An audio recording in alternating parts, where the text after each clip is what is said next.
Welcome to the Miami Heat Zone podcast. I'm your host, Martel Llewellyn. We are pushing to 7,000 subscribers. Make sure that you guys hit that subscribe button and thank you for all the support. Today we have Coach Gio in the building. Gio, just real quick, let the people know just a little bit about you and what you got going on Twitter, like your business or anything that you want to plug. Definitely, man. I'm a owner and fitness specialist of Transfiguration Wellness. Sorry, excuse me. I've been doing that for about 12 years and come from a basketball background, played at a high level for many years, worked for the Miami Heat for a little bit as well, and just really enjoying life. I'm a father, I'm a husband, and I'm a hooper. I'm a hooper at heart. So I'm honored to be out here with you, and let's get to it. So when it comes to the Miami Heat, like where do you really see this offseason going? Of course, we are going to see the Giannis and the Kevin Durant and all these different, trade rumors. I really don't think that we can get Giannis if you're not going to include Bam just within that conversation. Why would they pick up the phone?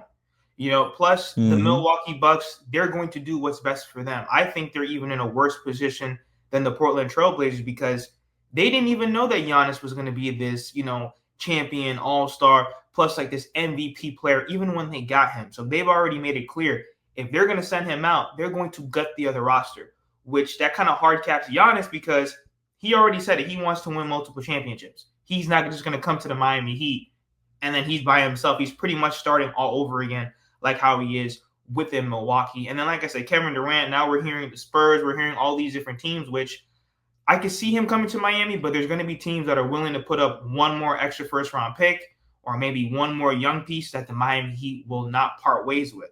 So where do you really see this offseason going? Well, personally, I don't foresee Giannis leaving Milwaukee this season at all.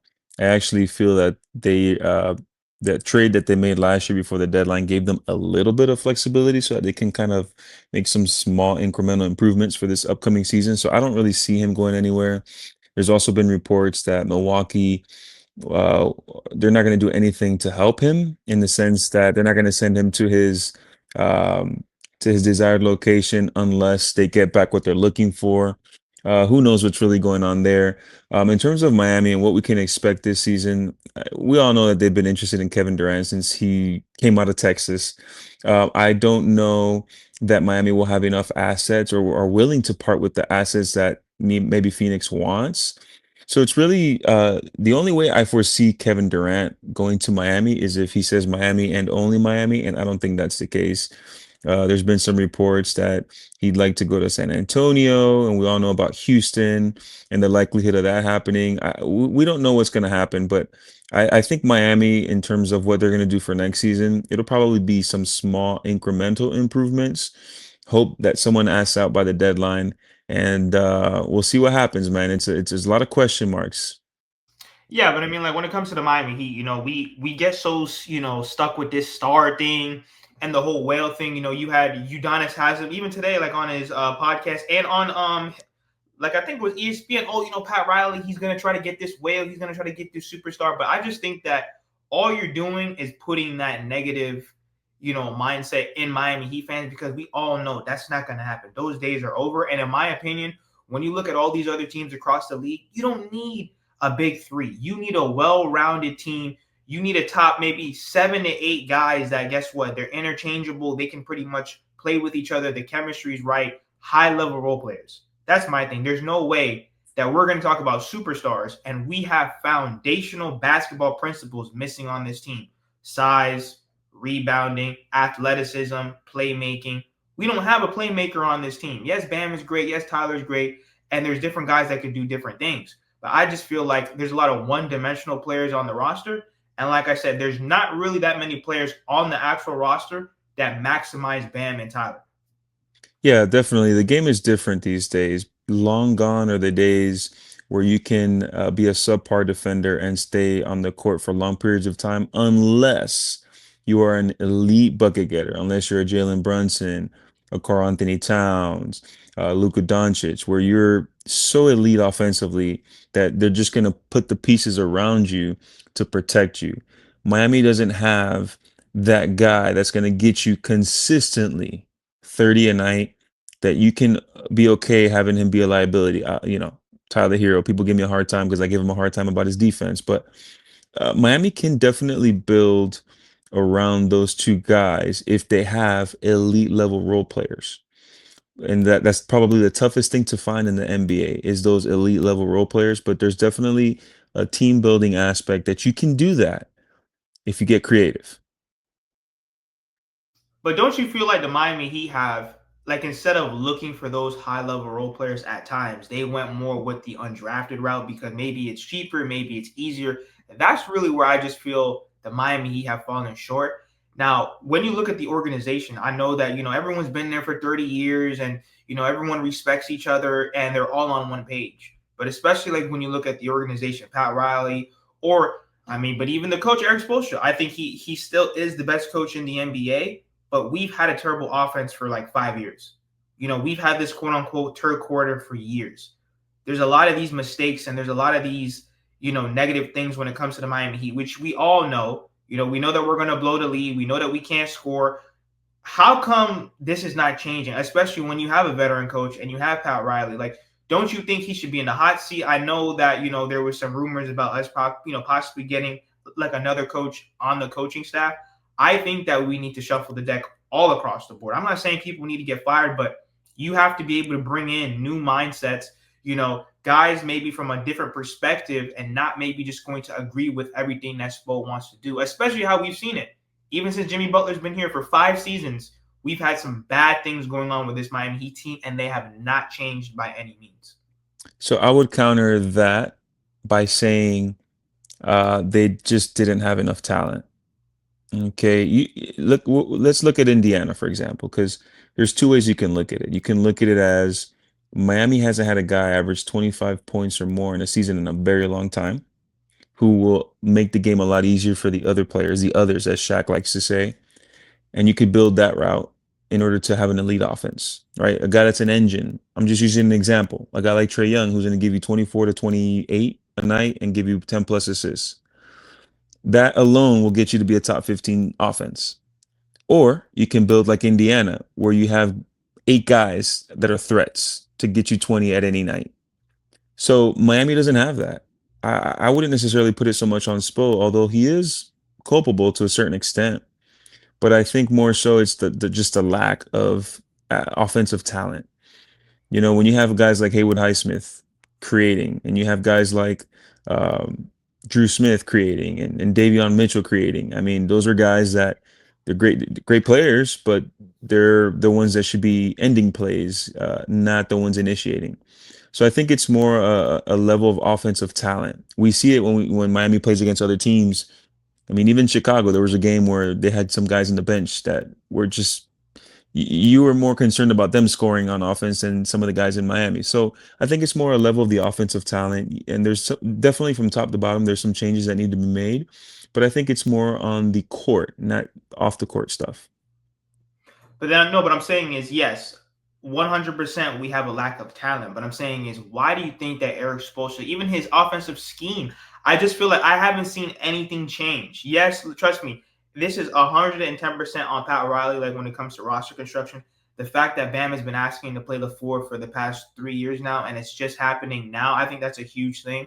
Um, but even like when you look at the kids, we have Jaime, Jovic, and Khalil Ware and guys like Larson and everything like that. Who are you willing to part ways with?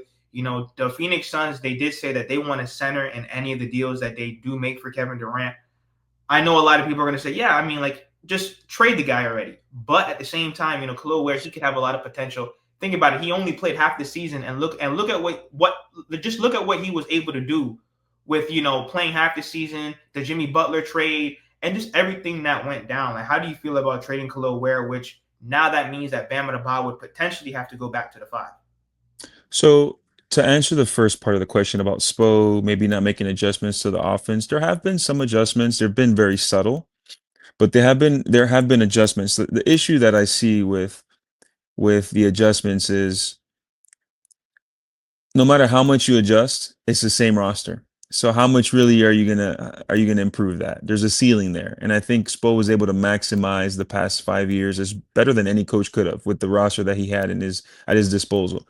Now, if you have a Kevin Durant, do you think that the offense would change? You know what I mean? So to answer that part, the second one about Khalil, I think In order to move Bam to the four, you needed a guy like a Khalil Ware. Bam was the five because there was no better option. I think the best option of a five before Khalil was like Myers Leonard or Kelly Olynyk beforehand.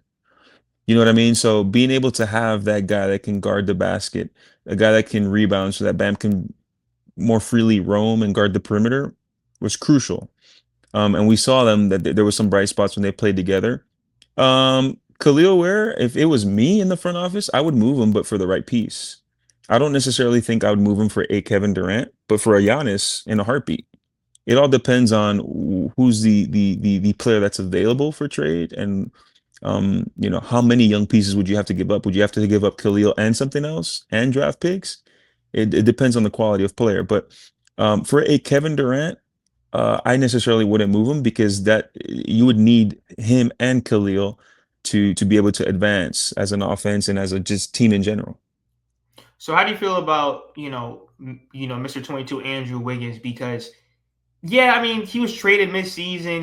His family was away. There was a lot of things going on. He did have injury, but it's like I don't think he's a bad player, but he just can't be on the Miami Heat and like give you 12 points. We've seen like the random 40-point games or the 30-point games that he can really show. But how do you feel about Andrew Wiggins? I know a lot of people want to trade him and move off from him.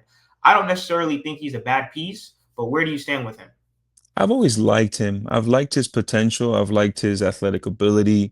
I think that he has a skill set that talent wise, he's one of the elite players talent wise. For whatever reason, he was never able to live up to his first pick, um, ceiling.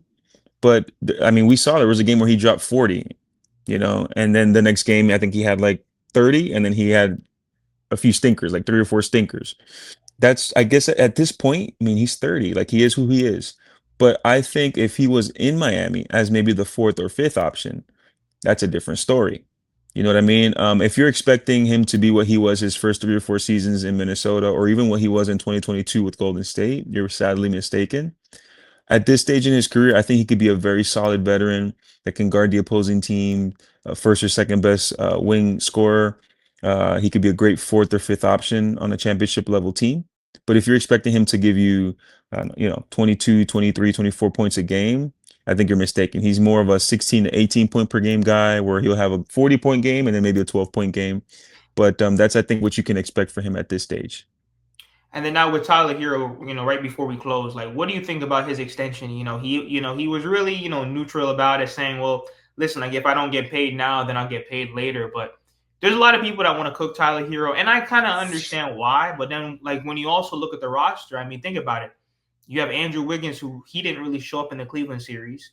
You have Bam Adebayo, who he didn't really take advantage of the mismatches. Because I listen with that series, I did not think that Mobley and Jared Allen could guard him at all. We all listen. I believe so much in Bam.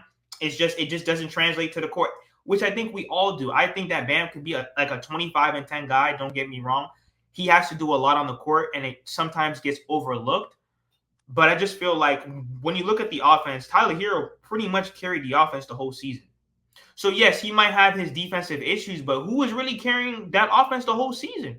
I mean, who was really, making the game winners, making the clutch shots, taking the deep threes? It wasn't Bam. Bam looked real passive for the most part the whole season. He was even up and down. So I understand why people crucify him for the defense, and sometimes he doesn't show up. But don't you also feel like if you were to get other pieces around him to take the pressure now off of Tyler Hero to kind of open up his game a little bit more, is it worth paying him or not? Well, first off, I'm a huge Bam guy. And Me there's so too. much that he has to Me cover for. too. I'm a huge Bam guy, and I think that the offense this year was probably the least tailored to him since maybe the bubble season.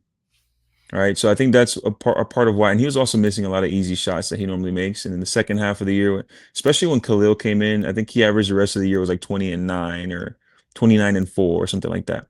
But to Tyler's defense, I've been a big Tyler, not hater, but I love two-way players. Who doesn't? But Tyler really, really showed up this season.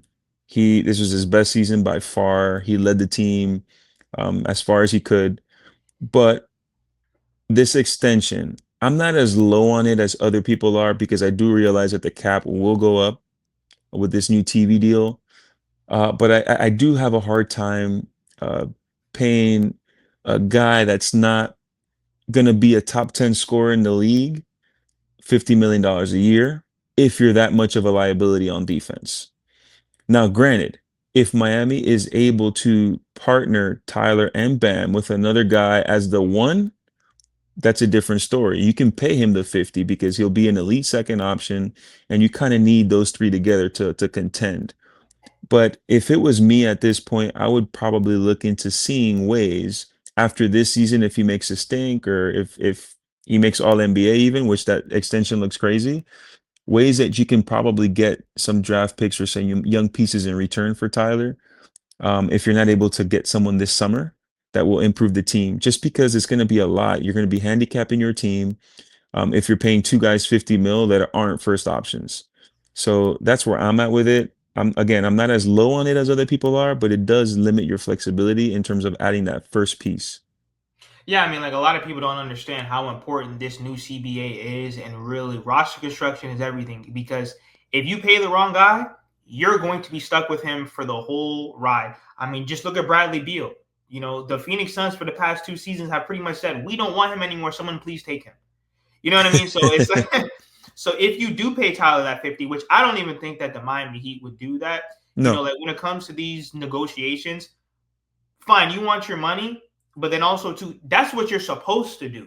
I feel like Tyler Herro is like saying like, well, I deserve to get paid. My man, we've been expecting you to play like this for the past few seasons. And just because you do it one time, that doesn't mean anything in the NBA. You have to be doing that consistently, not necessarily scoring 30 points a game and just, this all-star every single night. No, but you're supposed to at least be on the same level as Bam and Adebayo, which, like you made a very good point. None of them are really number one options, and it's not really their faults. The Miami Heat's roster construction has been atrocious these past few seasons. I think we've overachieved, and that's not a bad thing. When you look at the Pacers, they're doing exactly what the Miami Heat have been doing. Yep.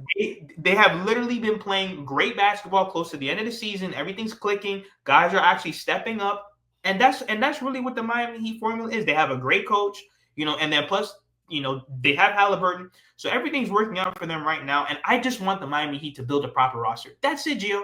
Yeah. Can they build a proper roster from 1 through 7, 1 through 8, where you have a playmaker, you have defenders, and scorers? That's it. Yeah. We know that the defense is always going to be there with Eric Spoelstra and Bam and Khalil and Davion. Yeah.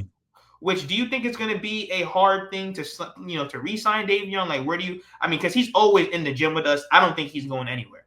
Yeah, Miami usually the guys that they're going to bring back, they show them a lot on their social media. I think Davion's coming back. Probably my guess would be at a 3-year deal, 2 years guaranteed, and then that third year would be a team or player option year, most likely a team option year. Listen, man, I don't think Miami's that far away. There's three things I think they need to address this offseason. They need to address they got to get a third big. They really need a third big because K Love and Kyle Anderson are not going to be the third bigs. Like they need somebody there with Khalil and Bam. A perfect fit. I don't know how if they can even make this happen, but a perfect fit would be like a Nas Reed, someone like that you can slot in, bring one of those guys off the bench, something like that. And then they need a bucket getter off the bench that can give them spell. Like a Jordan Clarkson would be a nice. We know that there's probably better options out there, but this is a guy on an expiring deal making only 14 mil a year. And then someone that can create on offense.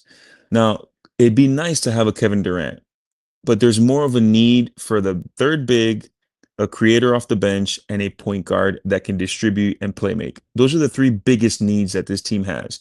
Now, if you get a guy like a Kevin Durant, we just use him because he's probably the most likely of a superstar to come here. He can cover for a lot of their deficiencies, but there's more of a need for those three other things.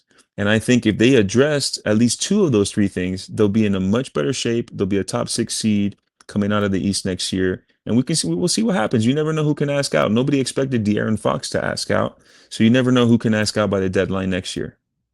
So once again, Gio, please let the people know where they can find you. And thank you again for coming on the show. Yeah, my pleasure, man. I'm honored to be on here. You guys can find me on Twitter or X, right? It's X now.